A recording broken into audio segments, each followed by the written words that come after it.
मेरे गोविंद का चिंतन किया। मेरे ठाकुर जी वहां पर पहुंचे हैं और सुखदेव जी को आश्वासन दिया है, विश्वास दिलाया है, आप घर के बाहर आ जाओ, आपको माया नहीं लगेगी। जब सुखदेव जी बाहर आए हैं, जो नाल होता है ना, नाल को कंधे पे रखा है और सीधे वन की ओर चले गए। महर्षि वेदव्यास उनके पीछे चिल्लाते रहे, पुत्र पुत्र पुत्र, लेकिन पीछे मुड़ के नहीं देखे। अगर पीछे मुड़ के देख लूंगा तो बाप बेटे का रिश्ता बन जाएगा। ये पुत्र बोल रहे हैं मुझे, तो ये पिताजी है।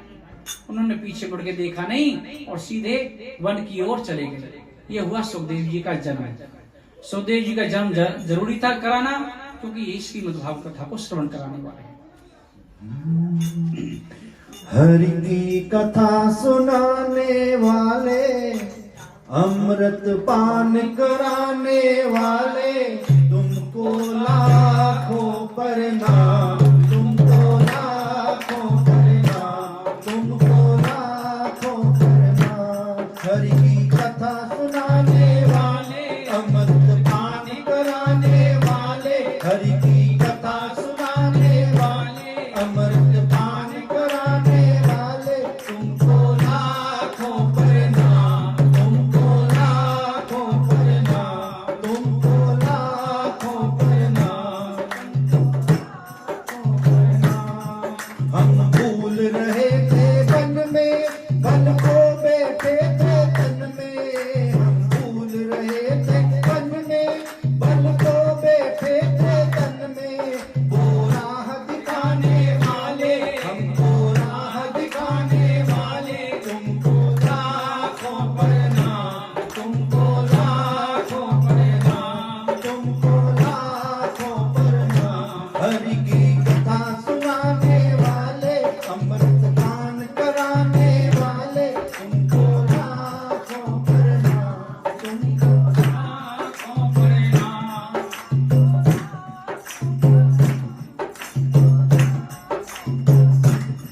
हम लेकर विष का प्याला, जा रहे थे जम के काला। हम लेकर विष का प्याला, जा रहे थे जम के काला। हम लेकर विष का प्याला, जा रहे थे जम के काला।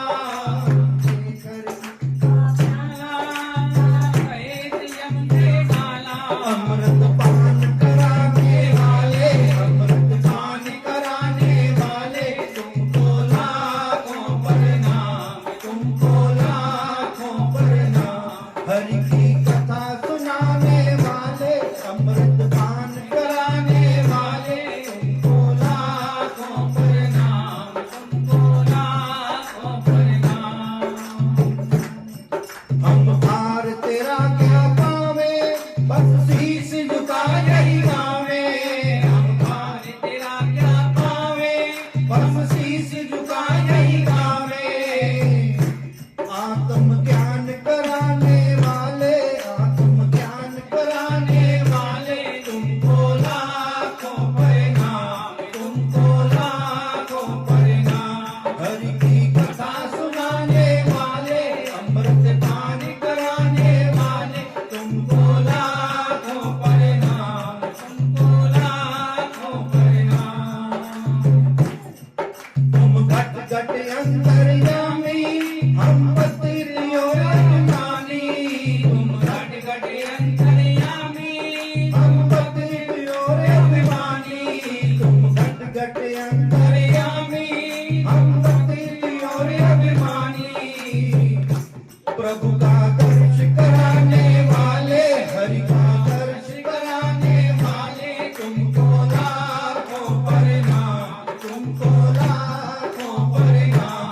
हरि की कथा सुनाने वाले, हरि की कथा सुनाने वाले, अमृत पान कराने वाले, तुमको लाखों प्रणाम, तुमको लाखों प्रणाम, तुमको लाखों प्रणाम, तुमको लाखों प्रणाम। और सुखदेव जी का जन्म हो गया। उसके आगे चलते हैं। एक बार नारद जी ने अपनी शांति के लिए यात्रा प्रारंभ की। हम भी जाते हैं ना कहीं घूमने, कुछ रिलैक्स हो जाए। ऐसे नारद जी चले शांति की खोज में, और कहां पर पहुंच गए? बद्रिकाश्रम। वहां पर उनके 4 भाई मिले, सनक, सनंदन, सनातन और सनत। दंडवत प्रणाम किया। चारों भाई बोले नारद जी से, नारद जी क्या बात है, आपका चेहरा मुरझाया हुआ है। आपके चेहरे को देखकर सामने वाले को हंसी आ जाती है, मुस्कुराहट आ जाती है। आज आपका चेहरा मुरझाया हुआ है, क्या कारण है? नारद जी बोले, मैंने अपनी शांति के लिए पृथ्वी मंडल को चुना। पृथ्वी पर घूमने गया, कुछ शांति मिल जाए। कहां गया? पुष्करम च प्रयागम च काशी गोदावरी तथा हरि क्षेत्रम कुरुक्षेत्रम श्रीरंगम सेतु बंधनम। कहां गया? पुष्कर गया, प्रयाग गया, काशी गया, गोदावरी गया, हरिद्वार गया, कुरुक्षेत्र भी गया, रामेश्वर भी गया दक्षिण भारत में, लेकिन कहीं भी शांति नहीं मिली। सभी जगह ना तो बाहर की शुद्धता बची है, ना भीतर की शुद्धता बची है। दया दान कहीं भी कुछ नहीं बचा इन तीर्थों में। बेचारे सभी जीव अपना पेट पालने में लगे हुए। साधु संतों के पास गया, शायद वहां शांति हो, वहां भी शांति नहीं। गृहस्थियों के पास गया, शायद वहां शांति हो, वहां भी शांति नहीं मिली। उसके बाद नारद जी बोले, मैंने सोचा जहां पर हमारे परमपिता परमेश्वर ने बाल लीलाएं की हैं, श्री धाम वृंदावन चलता हूं, शायद कुछ शांति मिल जाए। तो मैं वृंदावन पहुंचा तो वहां पर मैंने एक अजीब दृश्य देखा। क्या देखा? एक युवती खड़ी है, एक स्त्री खड़ी है, और उसके पास 2 युवक, 2 आदमी वृद्धावस्था को प्राप्त हुए अचेत पड़े हैं। 2 आदमी बुढ़े हुए बेहोश पड़े हुए। सभी लोग देख रहे थे वहां पर जाकर। नारद जी बोले, मैं भी जाकर देखने लगा। तो एक स्त्री खड़ी है जवान, और उसके 2 बगल में क्या है? 2 वृद्ध बुढ़े लोग बेहोश। मैंने देखा, देखने के बाद वापस चलने लग गया। तो स्त्री क्या बोलती है, हे साधु महाराज, आप मेरी सहायता करो। नारद जी बोले, सहायता? मैं आपकी क्या सहायता कर सकता हूं? आपको क्या परेशानी है? वह स्त्री बोली, मेरा नाम है भक्ति देवी। क्या नाम है?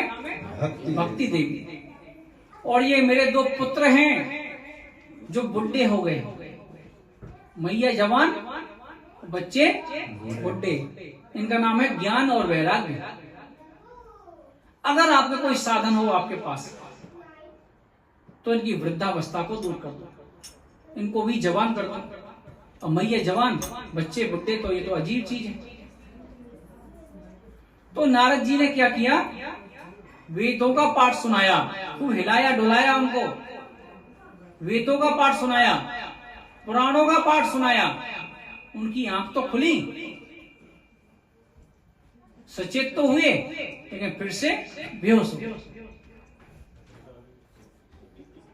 नारद जी क्यों गए थे कहीं? अपनी शांति के लिए। ये होता है साधुओं का हृदय। अपनी शांति के लिए गया था, अपने चक्कर तो भूल गया। अब भक्ति देवी की जो परेशानी हुई थी, अब सोचने लगा इसका निवारण कैसे होगा। इसके बच्चे जो वृद्धावस्था प्राप्त हुए हैं, कैसे जवान होंगे। अब परमपिता परमेश्वर को याद किया नारद जी ने, तो आकाशवाणी हुई, इनका वृद्धावस्था किससे दूर होगी? केवल सत्कर्म से। तुम सत्कर्म करो, सत्कर्म से इनकी वृद्धावस्था दूर हो जाएगी, फिर से जवान हो जाएंगे। आओ नारद जी सोचने लगे ये सत्कर्म क्या है? मैंने वेदों का पाठ सुना दिया, पुराणों का पाठ सुना दिया, ये सत्कर्म क्या है? सत्कर्म की तलाश में साधु के पास फिर से पहुंचे कि भाई सत्कर्म क्या है, सत्कर्म के बारे में मुझे कोई बताओ। कहीं से भी संतुष्टि पूर्वक उत्तर नहीं मिला। तो नारद जी ने सोचा वृंदावन से बद्रिका समझाता हूँ, न नारद से जाके पूछता हूँ ये सत्कर्म क्या है। वहां पर ये चारों भाई मिल गए, सनक, सनंदन, सनातन और सनत कुमार। चारों भाई बोले बस इतनी सी बात नारद जी, आपको नहीं पता सत्कर्म क्या है? नारद जी बोले सत्कर्म के बारे में पता होता वृंदावन कहाँ और बद्रिकाश्रम कहाँ। गाड़ी तो थी नहीं, फ्लाइट भी नहीं थी, पैदल चल के आया हूं। अगर सत्कर्म के बारे में पता होता है तो इतना पैदल क्यों चलता? अगर आपको पता है तो बता दो, नहीं तो और ऊपर जाना पड़ेगा। चारों भाई बोले सत्कर्म और कुछ नहीं है, श्रीमद् भागवत कथा ही सत्कर्म। क्या है सत्कर्म? श्रीमद् भागवत महापुराण, इसको सुनाओ तो ठीक हो जाएंगे। नारद जी बोले मैं नहीं मानता इस बात को। हर किसी को प्रूफ चाहिए ना, सबूत चाहिए। भाई उनको मैं ये श्रीमद् भागवत महापुराण है क्या? वेदों का, अभी बताई थोड़ी देर पहले, वेदों का और 17 पुराणों का निचोड़ है, सार है। अभी मैं उनको वेद सुना के आया हूं, पुराण सुना के आया हूं, उनसे तो आंख खुली लेकिन फिर बेहोश हो गए, वो अचेत हो गए। अब आप बोल रहे हो भागवत का पाठ कराओ, सुनाओ उनको। अब यहां से वापस जाऊं वृंदावन और फिर भी ठीक नहीं हुए तो पैदल यात्रा बेकार जाएगी? क्या गारंटी है? सबको सबूत चाहिए। तो चारों भाई बोलने लगे नारद जी को, आप बोल रहे हो कि ये श्रीमद् भागवत कथा वेदों से निकली है और 17 पुराणों से निकली है, ठीक? वो क्या हो गए? इनका पेड़ हो गया। सभी लोग आम खाते हैं। अब आम स्वाद लगता है। अगर आम में इतना स्वाद है, अब हम सोचने लग जाएं भाई आम के पेड़ के पास चलो, जब इस फल में इतना स्वाद है तो उसके पत्तों में कितना स्वाद होगा, इसकी टहनियों में कितना स्वाद होगा, इसके तने में कितना स्वाद होगा, उसको खाने लग जाएं, क्या स्वाद आएगा? ये जरूरी थोड़ी है जो फल में आनंद है वो पेड़ में हो, जो पेड़ में आनंद है जो फल में हो। तो वेद और पुराण क्या है? पेड़ हैं, वृक्ष हैं। और श्रीमद् भागवत महापुराण क्या है? पका हुआ फल। पका हुआ फल कैसे है? सुख मुखाद द्रव्य संयुतम। सुखदेव जी का, सुख क्या होता है? सुख मतलब तोता। सुखदेव जी का मुंह लग गया है, जिस फल में तोते का मुंह लग जाता है वो मीठा हो जाता है। राधे राधे। अब तो नारद जी बोले बात तो तुम सही बोल रहे हो, लेकिन अभी भी मैं संतुष्ट नहीं हूं। बच्चों को एक सेकंड बैठा हो, है ना? संतुष्ट नहीं हूं। तो चारों भाई बोलने लगे नारद जी से, ठीक है दूसरा उदाहरण देकर समझाते हैं। दूध है, दूध, और घी किससे बनता है? दूध से बनता है। दूध क्या हो गया? उसका पेड़ हो गया, वृक्ष हो गया। और घी क्या हो गया? उसका फल हो गया। अब यहां जोत जल रही है, अब जोत में घी कम पड़ जाए, आप बोलोगे अरे दूध से तो बनता है घी, दूध डाल दो, तो जोत जलेगी? बुझ जाएगी। फिर कढ़ाई में पूरियां तल रहे हैं देसी घी में, और कढ़ाई में घी कम हो जाए, क्या बोले दूध डाल दो 5 पैकेट, कोई बात नहीं, पूरियां बनेंगी? तो कहने का मतलब ये है जो पेड़ है उसमें वो आनंद नहीं है जो कि उसके फल में आनंद। तो नारद जी को कुछ बात समझ में आई, और ठीक है आप बोल रहे हो, तो श्रीमद् भागवत कथा कब से प्रारंभ हुआ? बोला कि सभी को निमंत्रण दे दो, भक्ति महारानी ज्ञान वैराग को भी बुला लो। कथा कहां पर फाइनल की? हरिद्वार में आनंद घाट पर। अब वृंदावन से भक्ति महारानी कहां पहुंची है? हरिद्वार, ज्ञान वैराग के साथ। आओ बिल्कुल ऋषि को पता चला कि चारों भाई कथा कर रहे हैं, तो यजमान कौन बन रहे हैं? नारद जी। पहले व्हाट्सएप तो नहीं था ना फेसबुक, किसी को पता चले कि भाई यहाँ पर कथा हो रही है। तो भृगु ऋषि ने जगह जगह जाकर सभी साधुओं को, सभी सरोवरों को, सभी नदियों को निमंत्रण दिया है भागवत कथा सुनने के लिए। सभी सरोवर, सभी तीर्थ मूर्ति रूप में वहां पर आकर विराजमान हुए, और भक्ति महारानी भी वृंदावन से चलकर हरिद्वार पहुंची है। कथा प्रारंभ हुई 7वें दिन में। जो भक्ति महारानी है, इसका जन्म कहाँ हुआ था? द्रविड़ देश में, साउथ में, और कर्नाटक में जाकर ये बड़ी हुई है। महाराष्ट्र में सम्मानित हुई, लेकिन वृद्धावस्था आ गई थी इसको। कहां पर? गुजरात में। गुजरात में खुद बुढ़ी हो गई थी वो। किसी ने बताया कि वृंदावन चली जा, वहां तुम ठीक हो जाओगे।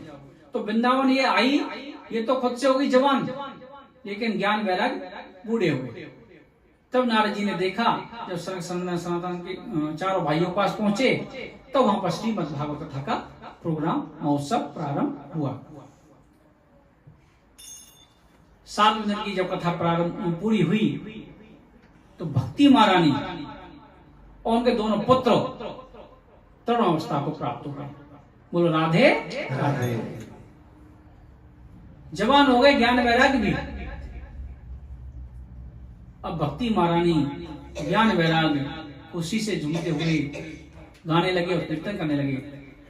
श्री कृष्ण गोविंद हरे मुरारी,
महारानी बड़ी प्रसन्न हो गई, उसके पुत्र ठीक हो गए। माँ के लिए सबसे बड़ा दुख यही है ना कि अगर बच्चे बीमार हो जाए, बच्चों को तकलीफ हो, अगर वो फिर से ठीक हो जाए तो सबसे बड़ी खुशी की जो सबसे ज्यादा खुशी होती है माता को होती है।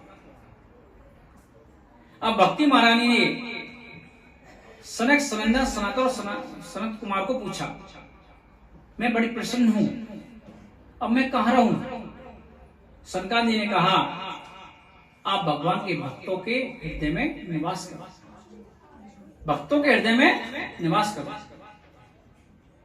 इसी बीच नारद जी ने चारों भाइयों से एक प्रश्न और पूछ लिया। ये श्रीमद् भागवत जो कथा है, ये किस किस का कल्याण करती है? कहीं ऐसा हो भक्ति महारानी का ही किया हो, ज्ञान वैराग्य का ही किया हो, बाकी किसी का ना करे। ये किस किस का कल्याण करती है? तो चारों भाई बोले, श्रीमद् भागवत महापुराण सभी मनुष्य जाति का कल्याण करती है। नारद जी ने बोला, कैसे? तो चारों भाई बोले, सभी मनुष्य जाति का कल्याण करती है, जीते जी और मरने के बाद भी। श्रीमद् भागवत महापुराण ही एक ऐसा पुराण है जो मरने के बाद भी कल्याण करती है। राधे राधे। जोर से बोलना पड़ेगा, राधे राधे। जो बाद में भी अकाउंट नंबर लेके पैसा पहुंचा देती है मरने के बाद भी, वो है श्रीमद् भागवत महापुराण। इसके पुण्य उस आत्मा के पास पहुंच जाता है। अब नारद जी बोले, अगर ऐसा है तो आपके पास कोई उदाहरण है? आज तक कभी किसी का किया कल्याण मरने के बाद? अगर किया है तो हमें बताओ। तो चारों भाई बोले, ठीक है, ध्यान लगाकर सुनो। पूर्व काल में तुंगभद्रा नदी के किनारे एक गांव में आत्मदेव नाम के ब्राह्मण रहते थे। एक ब्राह्मण रहते थे, उनका नाम था आत्मदेव। उनकी धर्मपत्नी थी धुंधली देवी। जैसा नाम ऐसा काम। नाम का भी बड़ा प्रभाव पड़ता है हमारे जीवन में। धुंधली, धुंधली का मतलब अंधकार। और वो आत्मदेव, गुणवर कहां से मिलेंगे? वो त्रिकाल संध्या करने वाले। और धुंधली देवी क्या करे? पड़ोसियों से लड़ाई ना कर ले जब तक उसका भोजन नहीं पचता था। राधे राधे। अब आत्मदेव जी आते थे यजमानों के घर से, लौटते थे तो पड़ोसियों के ताने सुनने को मिलते थे, तुम्हारी धर्मपत्नी ने आज ऐसा किया, आज ऐसा किया। आत्मदेव जी बड़े परेशान। और परेशानी के 3 कारण थे आत्मदेव जी।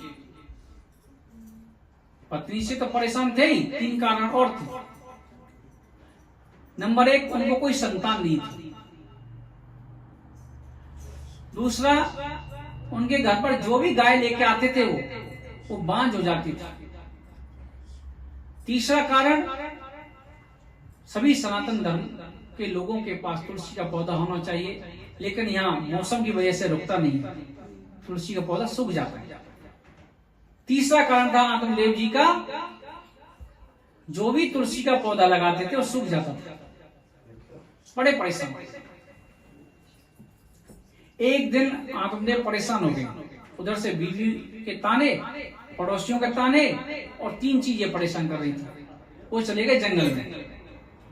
जंगल में एकांत पाकर बहुत जोर जोर से रोना प्रारंभ कर दिया आत्मदेव जी ने। एकांत हो, वहां पर एक साधु की झोपड़ी थी। साधु ने बोला, भाई ये कौन रो रहा है? रोने की आवाज सुनकर साधु महाराज बाहर निकल कर आ गए। देखा तो एक ब्राह्मण वेश में एक व्यक्ति रोने लग रहा है। उन्होंने समझा, भाई क्यों रो रहे हो? और अगर रो रहा है तो भाई अपने घर में जाकर रो, जंगल में क्यों रो रहे हो? यहाँ भजन में व्यवधान पड़ रहा है।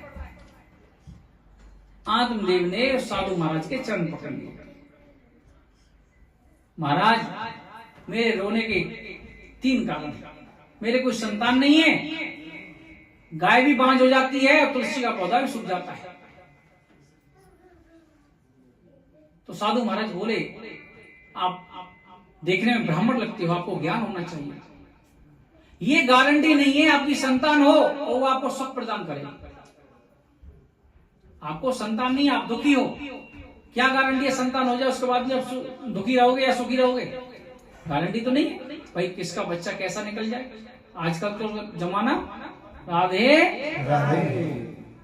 गारंटी नहीं है संतान आपको सुख प्रदान करेंगे।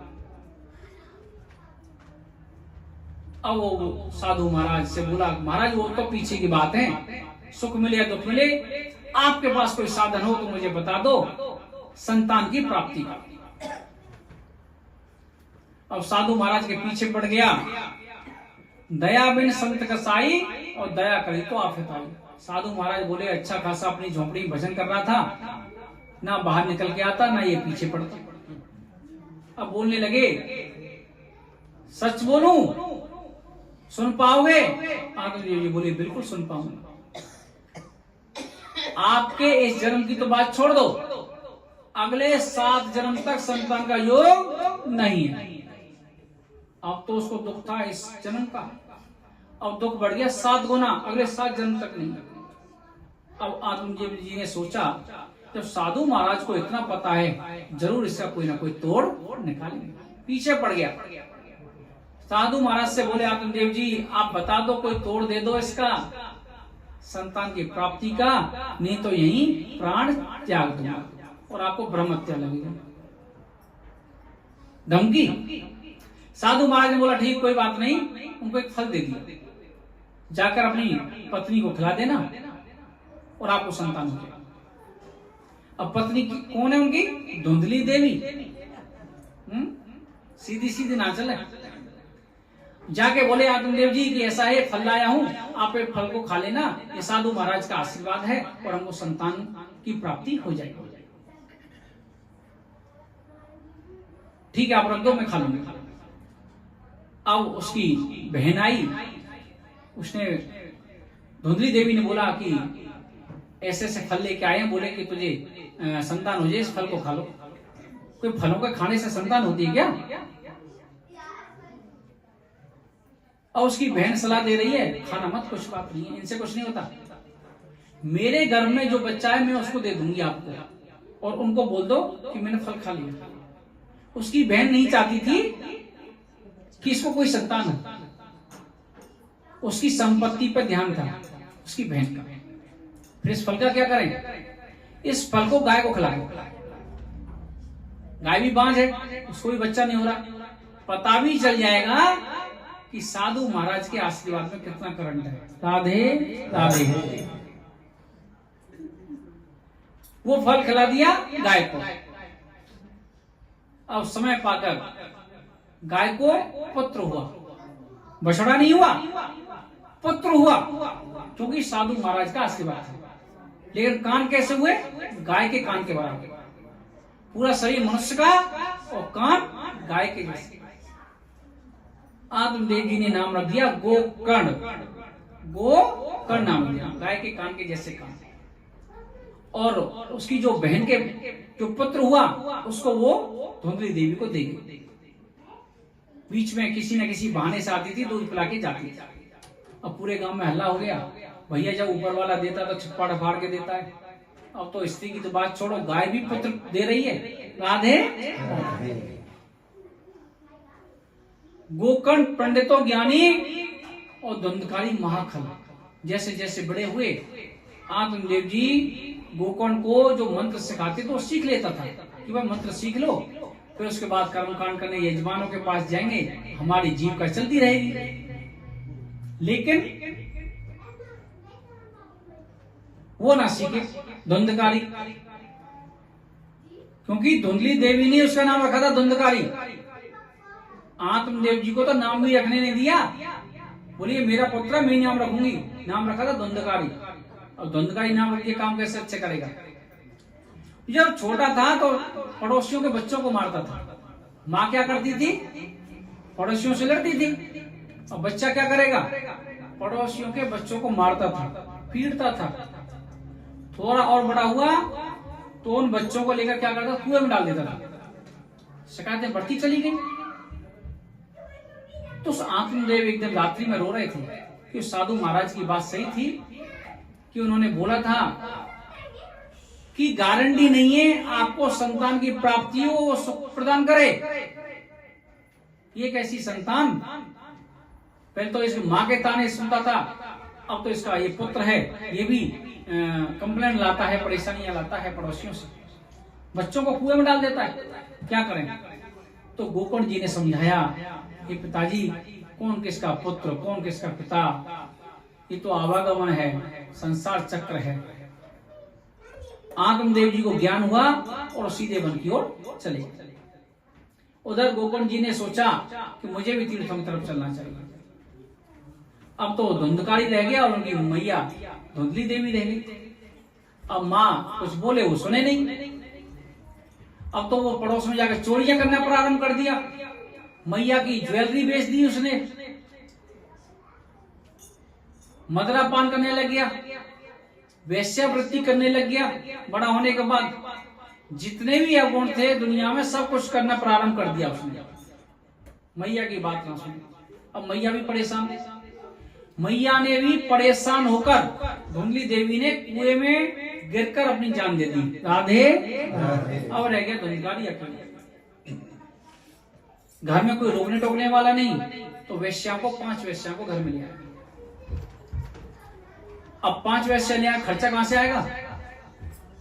भाई पंडिताई जो सिखाते थे उनके पिताजी सीखे नहीं। अब तो चोरियां, बड़ी बड़ी चोरियां। एक दिन राजा के घर में गया और चोरी करके लाया। वेश्या ने देखा ये धन तो राजा का है, उसके सैनिक आएंगे और इसके चक्कर में हम ही मारे जाएंगे। क्या करें? 5 ने योजना बनाई कि धुंधकारी को ही मार दो। रात्रि में चारपाई पर जब सो रहा था धुंधकारी, उसको रस्सी से बांध दिया और उसके मुंह में जलते हुए अंगार डाल दिए और गला घोटकर गोविंदाय नमो नमः, धुंधकारी का अंत। और धन को लेकर 5 वेश्या फरार। अब धुंधकारी मरा, अकाल मृत्यु। क्या हुआ? प्रेत बन गया। उधर गोकर्ण जी जो तीर्थों में गए थे, उनको पता चला कि मेरी मैया भी मारी गई, पिताजी पहले ही वन को चले गए, मेरा भाई भी मारा गया, मुझे अपनी जन्मभूमि की तरफ लौटना चाहिए। जन्मभूमि तो जन्मभूमि है। जैसे भगवान श्री कृष्ण, भगवान राम ने जब लंका पर विजय प्राप्त की थी, तो लक्ष्मण जी ने बोला कि भैया ये तो सोने की लंका है, इसको ही राजधानी बना लेते हैं, अयोध्या नहीं चलते हैं। तो भगवान राम ने क्या कहा? अपि स्वर्णमयी लंका न मे लक्ष्मण रोचते, जननी जन्मभूमिश्च स्वर्गादपि गरीयसे। हे लक्ष्मण, मुझे सोने की लंका अच्छी नहीं लगती। क्या चलता है? जननी जन्मभूमिश्च स्वर्गादपि गरीयसे। जननी मतलब माता, जन्मभूमि जहां मैंने जन्म लिया है वो मुझे स्वर्ग से बढ़कर प्रिय है। ऐसे सोचकर गोकर्ण जी आए हैं अपने घर में। घर बहुत दिन से बंद था, सफाई नहीं थी, जैसे तैसे घर के अंदर प्रवेश किया। रात्रि में सोना चाह रहे थे, लेकिन धुंधकारी था वहां प्रेत बनकर। वो आता था और उनको सोने ना दे। अब कोई हल्का फुल्का होता तो डर के मारे भाग जाता, लेकिन वो तो ज्ञानी थे। उन्होंने अवमंत्र जल लिया और छिड़क दिया कि तू है कौन, मुझे बता तो सही। तो वहां पर छाया के रूप में धुंधकारी खड़ा हो गया कि भैया मैं आपका छोटा भाई धुंधकारी। अरे धुंधकारी तुम? हाँ भैया, मेरी अधोगति में जान गई है, मैं प्रेत बन गया। प्रेत को बड़ा कष्ट होता है महाराज। शरीर तो होता है बड़ा, और जो उसका मुंह होता है ना, सुई के नोक के बराबर होता है प्रेत का।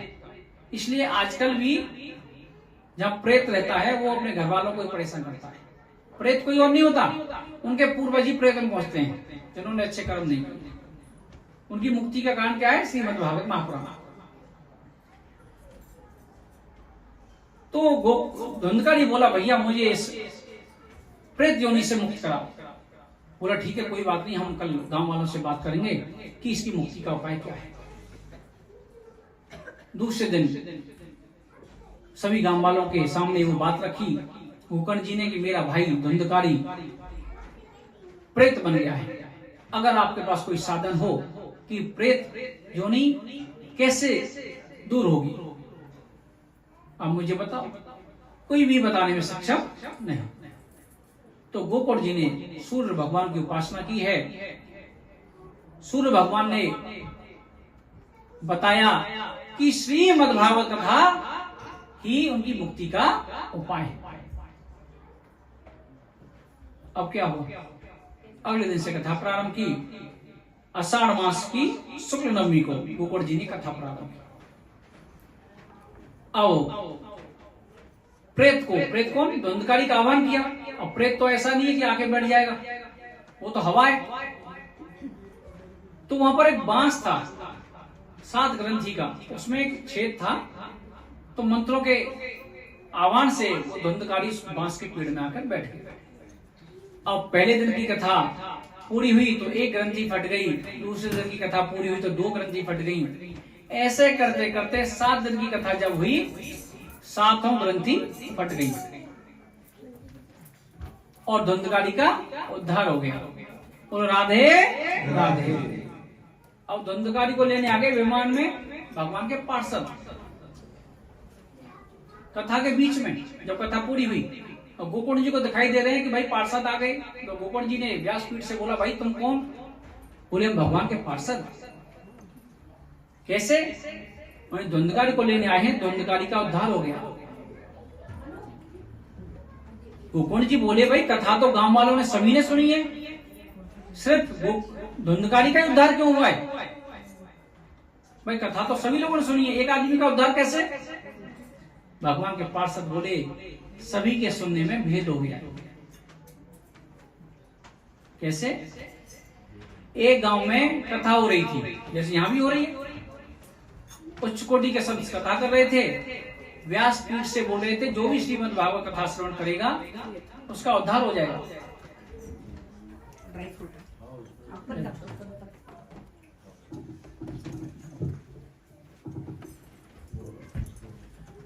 उसका उद्धार हो जाएगा। व्यासपीठ से जैसे उतरे साधु महाराज, तो एक सज्जन ने बोला कि महाराज कथा तो आप बहुत सुंदर कर रहे हो, सभी का उद्धार हो जाएगा। तो साधु क्या बोला? किसी का उद्धार नहीं होगा। वो सज्जन बोला कि आप जब व्यासपीठ पे बैठे थे तो बोले सभी का उद्धार हो जाएगा, और नीचे उतरते ही बोलने लगे किसी का उद्धार नहीं होगा। ऐसा क्यों? साधु महाराज बोले, कल कागज और पेन लेके आ जाएंगे, सुबह इसका उत्तर दूंगा। अब सुबह वो सज्जन आ गया, बोला कि गांव में जाओ, हर घर में जाओ, हर व्यक्ति से पूछो, वहां पर जो भागवत हो रही है मंदिर में, उसका पुण्य मिलने वाला है, आप उसके बदले में क्या चाहते हैं? वो व्यक्ति गया, हर एक घर में गया, हर एक व्यक्ति से पूछा, 4-6 घंटे बाद लौट कर आया, बोला बाबा आप सही बोल रहे थे, किसी का उद्धार नहीं हुआ। बोला कैसे? क्या हुआ? क्या मांगा? बाबा किसी ने बोला उस फल के बदले में हमारा कारोबार चल जाए, हमें पुत्र की प्राप्ति हो जाए, हमारे पुत्र की शादी हो जाए, लेकिन किसी ने मोक्ष नहीं मांगा। तो मोक्ष होगा कहां से? धुंधकारी ने मोक्ष मांगा था, इसलिए धुंधकारी का मोक्ष हो गया। राधे राधे। बोलो वृंदावन बाके बिहारी लाल की जय।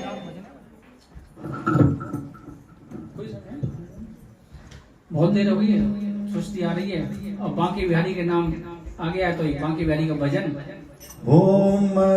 जिसको भी नृत्य करना है कर सकते हैं, क्योंकि बोल रहे हैं कि साधु संत बोलते हैं जो भी कथा कीर्तन में नृत्य करता है 84 लाख चूनियों से छुटकारा मिलता है। साधु संत बोलते हैं, मैं नहीं बोल रहा।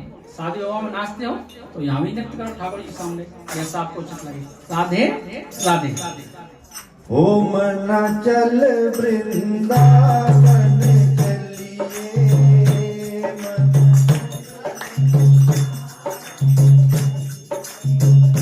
ओ मना चल वृंदावन चलिए,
जिथे राधा कृष्ण पे झूल दे, जिसे राधा कृष्ण पे झूल के तू भी जाके झूला झूला, तू भी जाके झूला झूला मन चल वृंदावन चलिए, मन चले वृंदावन चलिए ओ जिथे मस्त मलंग पे घूम दे, जिसे मस्त मलंग में झूले ओ जिथे मस्त मलंग पे घूम दे, जिथे मस्त तू भी जाके झुमका ला, तू भी जाके झुमका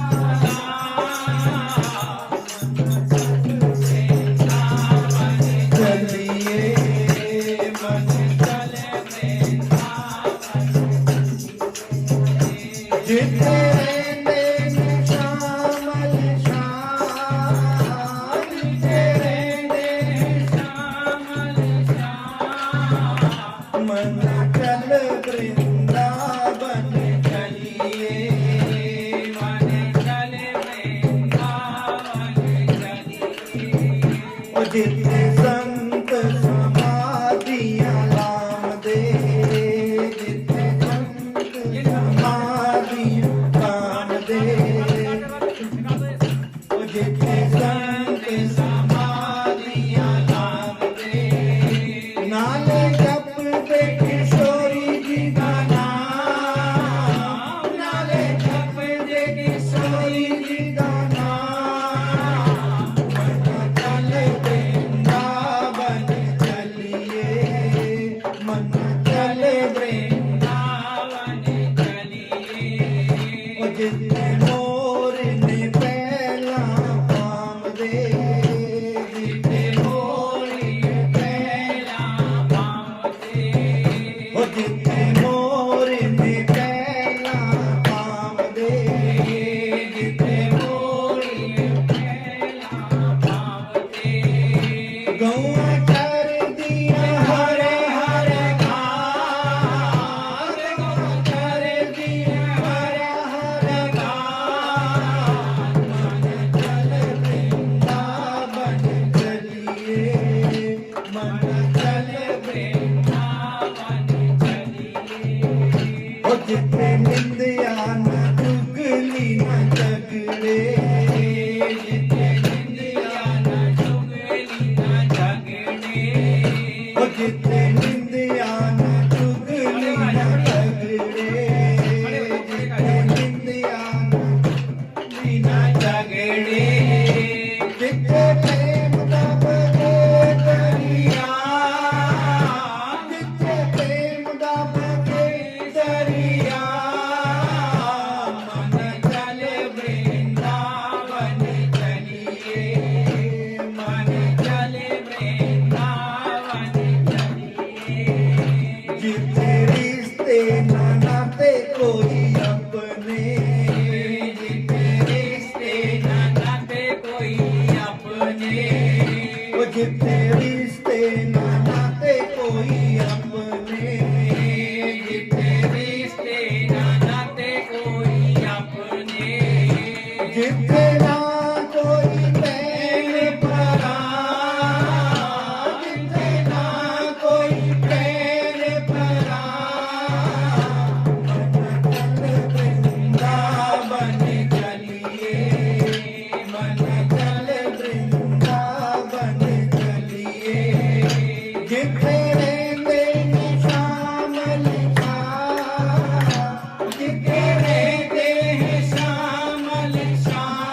बोले बरसाने वाली की जय, नंद के लाला की जय। आज ब्रजमंडल में नंदगांव की होली है। कल बरसाने की होली थी, आज नंदगांव की होली। सभी जगह होली 1 या 2 दिन मनाई जाती है, लेकिन हमारे ब्रजमंडल में कितने दिन मनाई जाती है? 40 दिन। कितने दिन? 40 दिन होली मनाई जाती है। हर जगह का अलग अलग अपना अपना महत्व होता है। राधे राधे। अब धुंधकाली का उद्धार हुआ, जिसे उससे पहले भक्ति महारानी और ज्ञान वैराग्य का उद्धार हुआ। आजकल भी ऐसा ही है, लोगों में भक्ति जागृत हो रही है, बहुत अच्छी बात है, लेकिन ज्ञान वैराग्य सोए पड़े हैं। लेकिन ज्ञान वैराग्य सोए पड़े हैं। भक्ति जागृत हुई, किसी साधु संत से सुना, भागवत में सुना, सत्संग सुना, वृंदावन गए और गोपाल जी ले आए। अब ना तो उनको खिलाने का विधान पता है, न सुलाने का, न नहलाने का। गोपाल जी ले आए, अलमारी में रख दिए 100 पीस की तरह, 100 पीस की तरह रख दिए। ऐसे गोपाल जी मत लाओ, नहीं तो अपराध लगेगा। सोच समझ के लाओ। हमने क्या रखा है अपने घरों में, इकट्ठे कर लिए, गोदाम बना दिया ठाकुर जियों का, भगवान का। जिस भी तीर्थ में गए, जहां भी गए, वहीं से इकट्ठे करके ले आए। स्मृति चिन्ह याद रहेगा। अरे भगवान याद करने की चीज है, वो तो मन मन में याद रहेगा। एक ले आओ। अब अलमारी में जहां भी विराजमान कर रखे, वहां जगह नहीं है, ठूस ठूस के भर दिए ठाकुर जी। अब क्या पूजा होगी उनकी? पूजा होगी? कपड़ा भी नहीं लगता होगा प्रतिदिन। बाकी का तो कोई बात नहीं, मूर्ति है, तस्वीर है, आप कपड़ा लगा दो, भोग लगा दो किसी चीज का। लेकिन गोपाल जी अगर आपके घर में हैं, ध्यान से सुनना, अगर गोपाल जी आपके घर में हैं तो ज्ञान और वैराग्य को जगाना पड़ेगा, ज्ञान भी रखना पड़ेगा। गोपाल जी हमारे ब्रजवासियों के छोटे से लाला, छोटे से कन्हैया और छोटा सा बालक के जैसे बच्चा है। अब ये बोलेगा नहीं मुझे भूख लग रही है, लेकिन माँ को पता चलना चाहिए उसको कब भूख लग रही, कब प्यास लगी। क्या करना चाहिए? समय से उनको स्नान कराना चाहिए, ठंडे पानी से भी नहीं, जैसे बच्चे को स्नान कराते हैं। उनका श्रृंगार करना चाहिए। श्रृंगार के बाद तुरंत, ब्रजवासियों को भूख लगती है नहाने के तुरंत बाद, फिर उनका भोग लगाओ। भक्ति जागृत हुई, गोपाल जी ले आए और भोग लगा रहे हैं मिश्री का या चनौड़ियों का। ऐसी कैसी भक्ति जो मिश्री पर जाकर टिक गई। अब प्रतिदिन मिश्री खिला रहे हैं भगवान को, फिर बोल रहे हैं हमारी विपत्ति ने दूर कर दे। डेली कोई हमें, प्रतिदिन हमें मिश्री खिलाए, कैसा लगेगा? अरे उसके लिए भोग लगाओ, भोग बनाओ शुद्ध अवस्था में, बिना नहाए धोए नहीं। पहले खुद स्नान करो, फिर गोपाल जी को स्नान कराओ, फिर रसोई को शुद्ध करो, फिर उनके लिए प्रसाद बनाओ, भोजन बनाओ, फिर भोग लगाओ तुलसी डालकर। बिना तुलसी गोपाल जी भोजन नहीं ग्रहण करती, आप कुछ भी दे दो। लेकिन ऐसा नहीं करते, नहीं करते तो भाई गोपाल जी लेके मत आओ। सभी से हाथ जोड़कर अनुरोध है हमारा, अगर आपके पास गोपाल जी हैं तो ऐसा करो, सुबह भोजन कराओ, दोपहर को भोजन कराओ, संध्या के समय भोजन कराओ। संध्या के समय अगर भोजन नहीं करा सकते हो तो दूध पिलाओ, फिर उनको शयन कराओ। सिंहासन में ऐसी मत छोड़ो, अलमारी में ऐसी मत छोड़ो 100 पीस की तरह, 100 पीस की तरह। हम भी सोते हैं ना, अगर कोई हमें खड़ा करके रखे और चनौड़ी खिलाए, मछली खिलाए और खड़ा रखे, कैसा लगे? वो अपराध बन जाता है, तभी दुख पाते हैं। भाव आना चाहिए। गोपाल जी की पूजा बड़ी कठिन है, लगता ही ऐसे बालक है।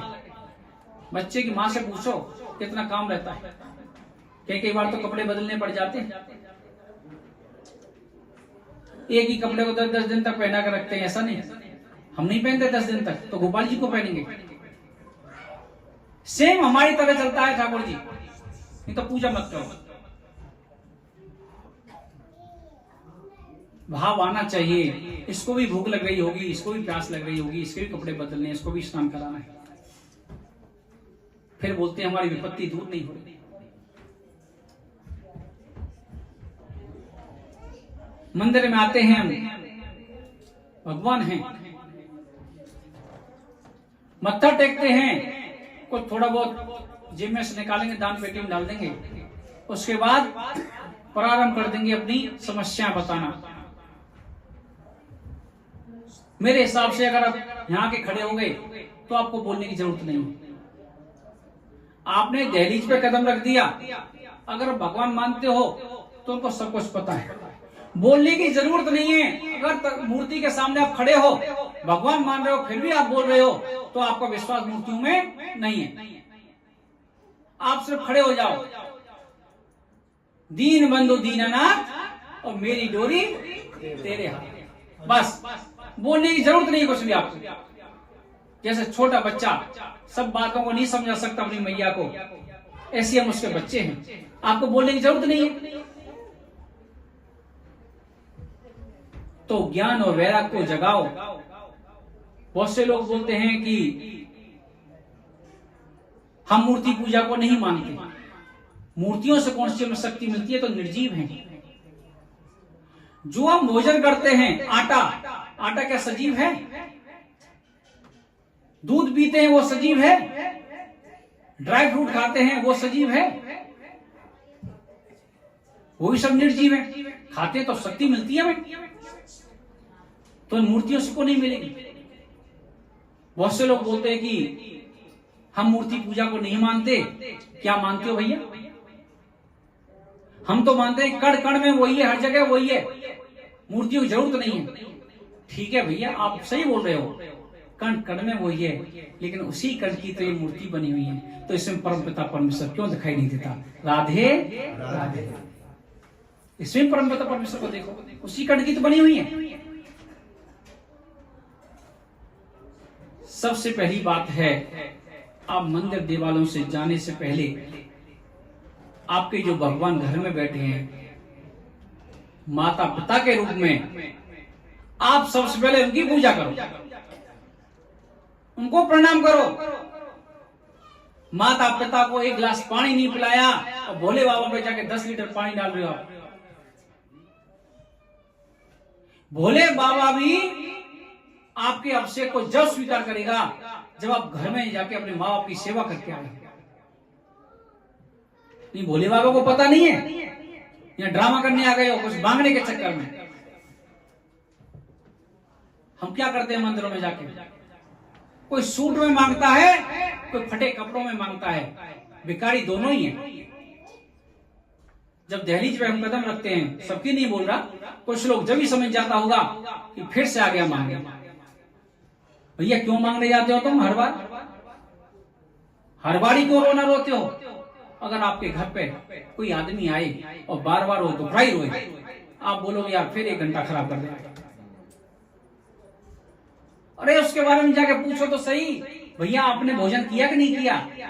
आप थक गए होंगे, आप बैठे कि नहीं बैठे हैं? सीता मैया आप कैसी हो? राधा रानी आप कैसी हो? माता रानी आप कैसी हो? भैया लक्ष्मण आप कैसे हो? आप तो सेवा करते होंगे मेरे राम जी की, थक जाते हो। कभी पूछा? भोले बाबा से पूछा? कोई नहीं पूछता, अपने से फुर्सत नहीं है। तो ये भाव जब तक नहीं आएगा, परमपिता परमेश्वर की प्राप्ति नहीं होगी। फिर आता है दुख, कहां पहुंच जाते हैं हम? तंत्र मंत्रों के पास कि हमें दुख आ गए भाई, दुख को दूर कर दो। ब्राह्मणों के पास वो अनुष्ठान बता देगा, ठीक है भाई इतने 1000 रुपए रख दे, तेरा कर देंगे हम काम। अगर आप भजन करोगे खुद, आपको कहीं जाने की जरूरत नहीं, खुद से भजन करो। आपका गुरु नहीं है कोई बात नहीं, महामंत्र करो, हरे कृष्ण कृष्ण कृष्ण हरे हरे, हरे राम राम राम हरे। आप इस भजन को करते रहो, मंत्र को। जब आपका ये मंत्र उस सीमा तक पहुंच जाएगा, वो परमपिता परमेश्वर आपको गुरु अपने आप भिजवा देगा, गुरु अपने आप पहुंच जाएगा आपके पास। एक आप भजन करो तो सही, भजन तो आपको ही करना पड़ेगा, फ्री, कोई चार्ज नहीं है उसका। भजन करने में कोई पैसा लगता है? हरे कृष्ण कृष्ण कृष्ण हरे हरे, हरे राम राम राम हरे। बोला, कोई पैसा नहीं लगा, कम पड़े पैसे, किसी की जेब में खर्च हुए नहीं हुए, लेकिन कोई नहीं करता है। भोले बाबा मैया पार्टी से बोलते हैं, इस दुनिया का सबसे बड़ा आश्चर्य बताता हूं मैं आपको। उसको मनुष्य शरीर मिल गया, जीव मिल गई, हवा मिल रही है फ्री में, फिर भी भजन नहीं करता है जो फ्री है। अरे हम नहीं बोल रहे आप साधु बन जाओ, वृंदावन पहुंच जाओ, वृंदावन तो वैसी ज्यादा भीड़ है आजकल।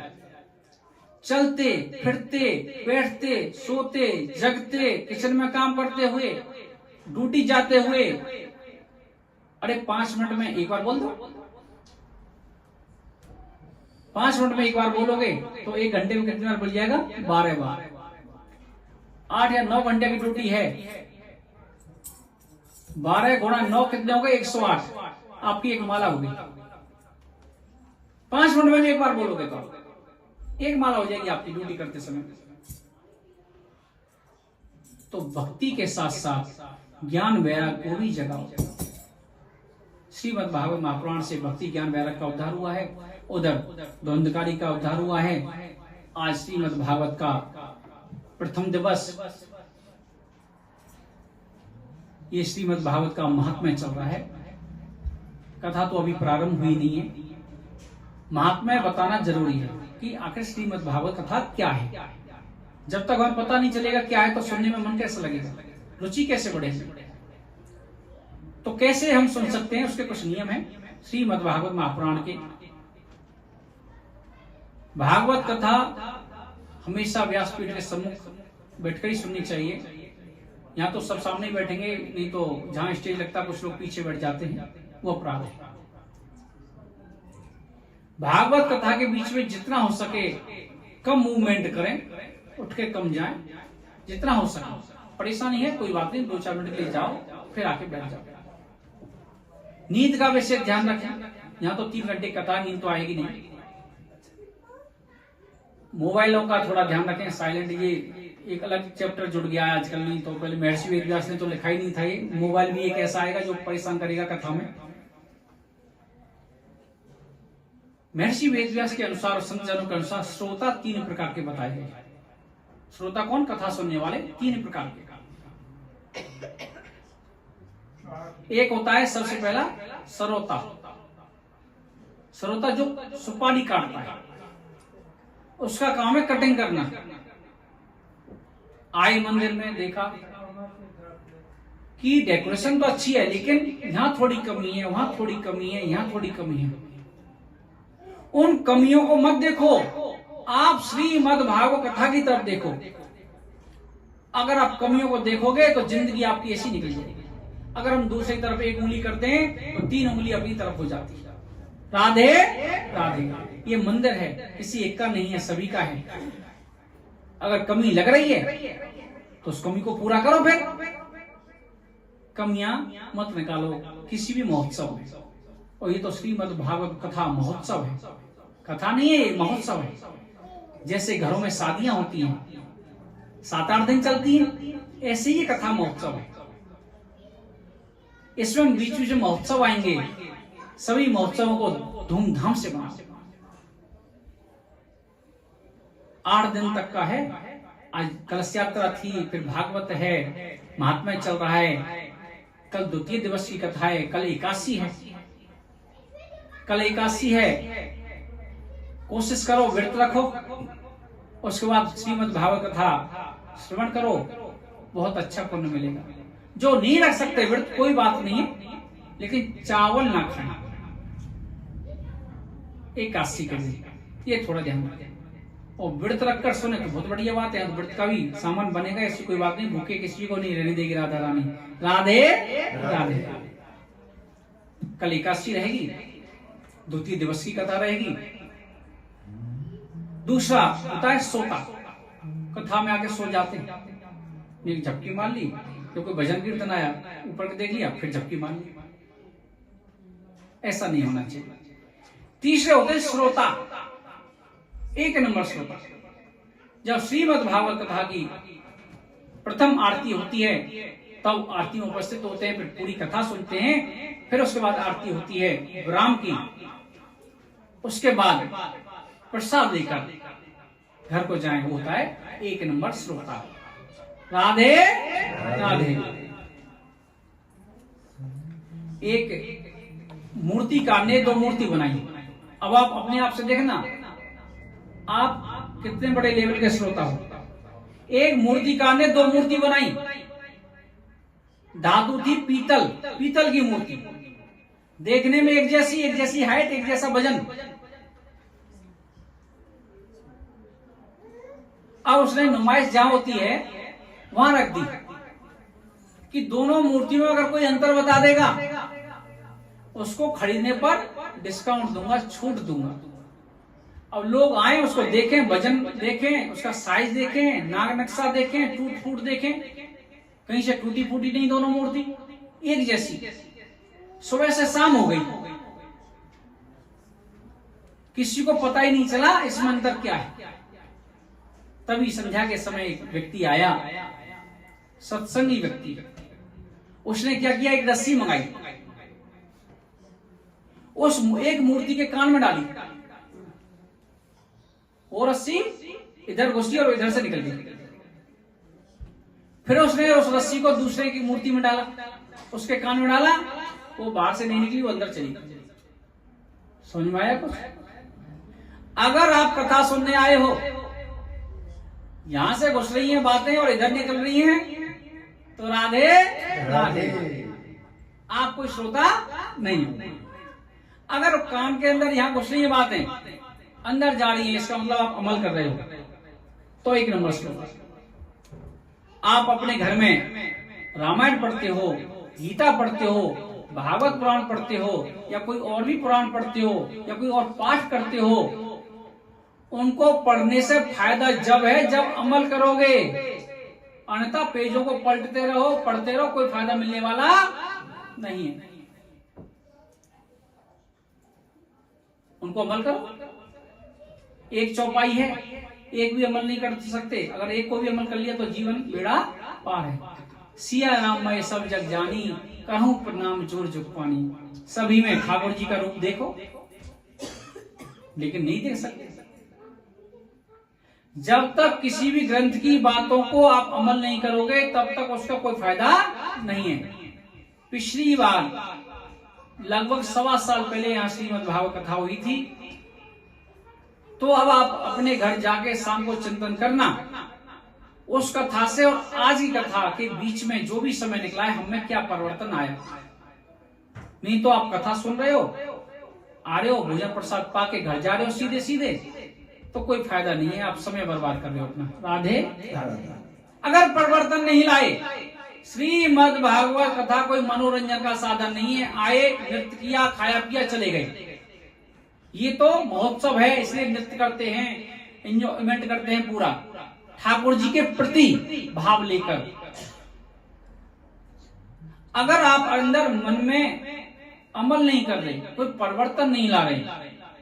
पिछली बार थोड़ा सा परिवर्तन हमने देखा था कि राधाष्टमी यहाँ नहीं मनाई जाती थी, तो इस बार राधाष्टमी मनाई यहाँ पर, कृष्ण जन्माष्टमी ही मनाई जाती थी। कुछ लोग एकादशी का व्रत करना प्रारंभ कर दिए, कुछ बढ़ रहे लोग, तो कुछ ना कुछ परिवर्तन आना चाहिए। एकादशी का व्रत नहीं कर सकते, कोई बात नहीं। अगर शरीर में कोई परेशानी है तो आप भजन करना प्रारंभ करो, अरे ज्यादा मत करो, एक माला कर लो सुबह नहा के, सुबह समय नहीं मिल रहा शाम को कर लो। आपका गुरु मंत्र होगा उसकी करो, अगर गुरु मंत्र नहीं है तो महामंत्र की करो, हरे कृष्ण कृष्ण कृष्ण हरे हरे, हरे राम राम राम हरे हरे। तो कुछ परिवर्तन तो लाओ।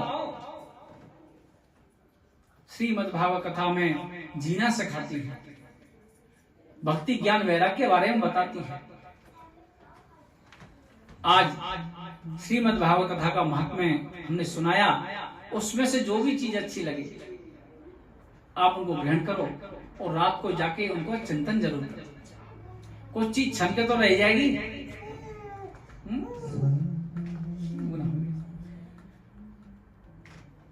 श्री भगवान ने, मेरे गोविंद ने ब्रह्मा जी से श्रीमद् भागवत कथा का महात्म्य बताया। ये स्कंद पुराण एवं ब्रह्मवर्ष पुराण से लिया गया है। न श्रवन्ति न इष्यन्ति श्रीमद्भागवतम् परम्, सत्यम सत्यम ही लोकेशः तेषां स्वामी सदा यमः। ये मेरे परम पिता परमेश्वर ब्रह्मा जी को इसका महत्व समझा रहे हैं श्रीमद् भागवत कथा का। क्या बोल रहे हैं? जो भी इस भागवत को ना सुनते हैं, जो सुनता नहीं है और सुनकर भी खुश नहीं होते, गलती तो सुन भी लिया खुश नहीं होते, वे सदा ही यमराज के वश में रहते हैं। उनको कोई ना कोई डर सताता रहेगा। सर्वाश्रमाभिगमनम सर्वतीर्थाविगाहनम न